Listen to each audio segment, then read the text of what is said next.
এটা ব্যক্তিগতভাবে নিবেন না। এই আস্থা যদি নষ্ট করার জন্য কেউ কোনো কাজ করে, এমন কোনো কাজ করে যেটাতে আস্থা নষ্ট হবে, তাহলে ভাই তাকে তো আমাদের পক্ষে, আমার পক্ষে টানা সম্ভব না, টানবো না আমি তাকে, তাকে শেল্টার আমি দেব না। সহকর্মীবৃন্দ, জনগণকে নিয়ে এই দেশ, এই দেশের মালিক হচ্ছে জনগণ। এন্ড অফ দ্য ডে কিন্তু জনগণ ডিসাইড করবে। আমরা পপুলার কি পপুলার না, এন্ড অফ দ্য ডে, দিনের শেষে এটা কিন্তু ডিসিশন নেবে জনগণ। কাজেই বক্তৃতা বিবৃতিতে মাঝে মাঝেই আমি একটি কথা বলি, জনগণের সঙ্গে থাকুন, জনগণকে সঙ্গে রাখুন, জনগণের সাথে থাকুন, জনগণকে সাথে রাখুন। প্রিয় নেতাকর্মীবৃন্দ, আমরা রাজনৈতিক দল, এখানে উপস্থিত প্রত্যেকটি মানুষ আপনার রাজনৈতিক কর্মী। আপনি একজন রাজনৈতিক কর্মী বা একজন রাজনৈতিক নেতা হিসেবে আপনার পিছনে যদি পাবলিকই না থাকে, তো আপনি কিসের রাজনৈতিক নেতা, কিসের রাজনৈতিক কর্মী? আপনার পিছনে যদি পাবলিকই না থাকে, ও আর নাম সর্বস্ব নেতা আপনি হবে, তো লাভ আছে কোনো ওরকম হয়ে? ওরকম হয়তো কোনো লাভ নেই। আমাদের একজন রাজনৈতিক কর্মী হিসাবে আমাদের সবচেয়ে বড় সার্থকতা কি? যখন এই যে আপনি ঘর থেকে যখন বের হন, ধরেন আপনার নাম হচ্ছে গিয়ে হিরণ কুমার, তো হিরণ কুমার কি আপনি একা শুধু? হিরণ কুমার কি আরো শত শত হাজার হাজার হিরণ কুমার নাই? কিন্তু খেয়াল করে দেখেন তো, হিরণ কুমার হিসেবে আপনি যখন বের হন, মানুষের সম্মান বা সালাম আপনি যেটা পান ঘর থেকে দিনে বের হওয়ার পরে, আপনার মতো অন্য হিরণ কুমার যারা আছে তারা কি পাচ্ছে সেটা? তাদেরকে হয়তো কেউ চেনেই না। কিন্তু আপনি কেন পাচ্ছেন?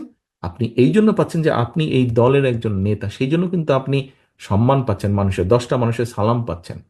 এখন ভাই, এখন ভাই কথাটা হচ্ছে যে 10টা মানুষ কেন সালাম দিচ্ছে? 10টা মানুষ সালাম দিচ্ছে যে আপনি বিপদে আপদে হোক বা তার ভবিষ্যৎ নিয়ে আপনি কাজ করেন, চিন্তা করেন। কিন্তু আপনি যদি এমন কিছু করেন যেটা তাকে আঘাত করবে, দুঃখ দিবে, আপনার পেছন থেকে সরে যাবে, আপনার পিছনে, এখন আপনি সালাম পান, আপনি বের হলে মিছিল করলে সে এসে মিছিলে হয়তো অংশগ্রহণ করে, হয় মধ্যে থেকে বা পিছনে থেকে একজন সমর্থক হিসাবে। কিন্তু আপনি যদি এমন কোনো কাজ করেন যেটাতে সে আঘাতপ্রাপ্ত হবে, সে কি আপনার পেছনে থাকবে? সে কি পাবলিকটা আপনার পিছনে থাকবে? সে যদি না থাকে তো আপনি কিসের নেতা? আপনি কিসের নেতা? এবং এখন কিন্তু মানুষ অনেক সচেতন। এবং সহকর্মীবৃন্দ, আপনাদেরকে আমি একটি কথা বলি, এটা ব্যক্তিগতভাবে নিবেন না।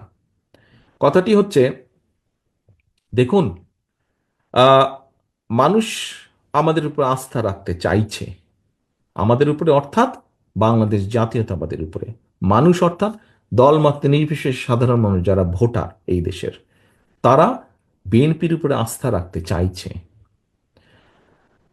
এই আস্থা যদি নষ্ট করার জন্য কেউ কোনো কাজ করে, এমন কোনো কাজ করে যেটাতে আস্থা নষ্ট হবে, তাহলে ভাই তাকে তো আমাদের পক্ষে, আমার পক্ষে টানা সম্ভব না, টানবো না আমি তাকে, তাকে শেল্টার আমি দেব না। এখানে দলকে স্বার্থপর হতেই হবে।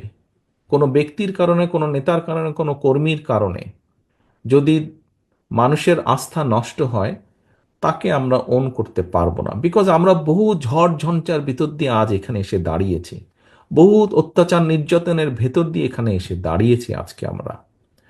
কাজেই আমাদের পক্ষে আর সম্ভব না যে কেউ নিজের বিষয়, নিজের স্বার্থ নিয়ে এমন কিছু করবে যেটা দলের স্বার্থকে আঘাত করবে, ক্ষতিগ্রস্ত করবে, তাকে আমাদের পক্ষে টানা সম্ভব না। হ্যাঁ, অনেকে ইদানিং কিছু কিছু লোক বলার চেষ্টা করে যে দেখুন, আপনারা নয় কি করছেন, আমাদের মধ্যে কেউ কেউ করেছে, কোনো কোনো সদস্য ভুল করেছে, বিভ্রান্ত হয়েছে, কিছু কিছু আপত্তিকর কাজ করেছে, আমরা আমাদের দলের সাথে তার সম্পর্কটা ছিন্ন করেছি, এতে কি হবে কেউ কেউ বলে।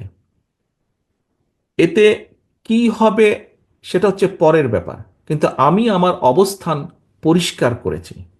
হ্যাঁ, হয়তো সবগুলা ব্যাপার আমরা এরকম আরো কেউ কেউ করছে, আমরা হয়তো সবগুলা ব্যাপার অ্যাড্রেস করতে পারছি না। যতটুকু আমরা জানছি আমরা সাথে সাথে ব্যবস্থা গ্রহণ করছি, যখন যেটা জানবো ব্যবস্থা গ্রহণ করছি, আমাদের অবস্থান পরিষ্কার করছি। এখন ওই যে বললাম, কেউ যদি বলে হ্যাঁ আপনি বের করে দিলেন, কি হবে? বের করে দিয়ে অন্তত একটি বিষয় আমি বলতে চাই, সেই বিষয়টি হচ্ছে, সমাজে যে খারাপ মানুষ নাই তা তো না, ভালো মন্দ সবকিছু মিলিয়ে মানুষ, কিন্তু যে খারাপ তার সাথে আমরা সম্পর্ক রাখতে চাই না, যে অন্যায় করে, যে কিছু করে, তার সাথে আমরা সম্পর্ক রাখতে চাই না। অন্তত এই ব্যাপারে আমরা মুখে বলবো একটা, কাজে করবো আর একটা, তা নয়। যা আমরা মুখে বলছি, আমরা চেষ্টা করব আমাদের কাজের মধ্যেও তার রিফ্লেকশন বা প্রতিফলন থাকবে। সেজন্যই আমরা ব্যবস্থা গ্রহণ করছি। একটি রাজনৈতিক দল হিসাবে, একটি সংগঠন হিসাবে যেটি আমরা সর্বোচ্চ করতে পারি আমরা সেটিই করছি, সেটি করার চেষ্টাই আমরা করছি, সেটি ইনশাল্লাহ আমরা করব।